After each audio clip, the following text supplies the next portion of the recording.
Anne, hava suyunu verir misin?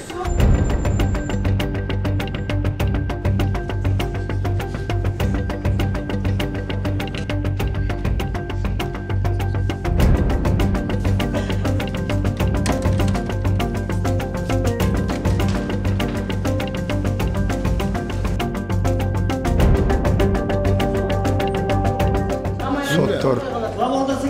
Benim evrem adaleti 2 aydan beri günümüz var yok bu. 2 aydan beri qamoqda жатат. Benim adalettүүлүк кылып, adaletке boşluğunu kılıp çıkarıp koydular.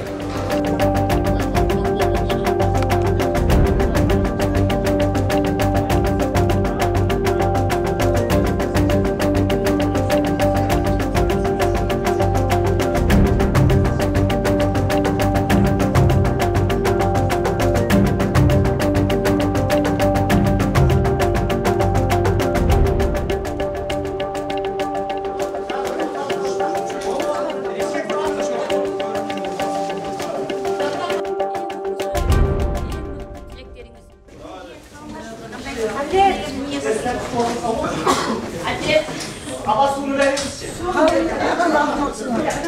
Бүгүнкү күндө биз эң жакшы мезгилге келдик. Биздин президентибиз жаңыланды. Биздеги бийликтин бутактары жаңы системада иштеп жатат деп ойлогонбуз. Бирок бүгүнкү чечимдерди көрүп алып, бүгүнкү жыйынтыктарды көрүп алып, биз ал оюбузга өзүбүз кайра күмөн санап отурабыз. Себеби өзүнүн оюн ачык айтып койгон эле уулубуз, өзүнүн оюн туура айткан эле уулубуз бүгүнкү күндө жалган жала жабылып, мыйзамсыз эле СИЗОдо камалып отурат. Бул менин энелик жүрөгүм үчүн өтө оор тийип атат. Эмнеге биздин ушул күтүп алган, өзүбүз шайлап алган президентибиздин доорунда эмне үчүн мындай каталар кетирип жатат?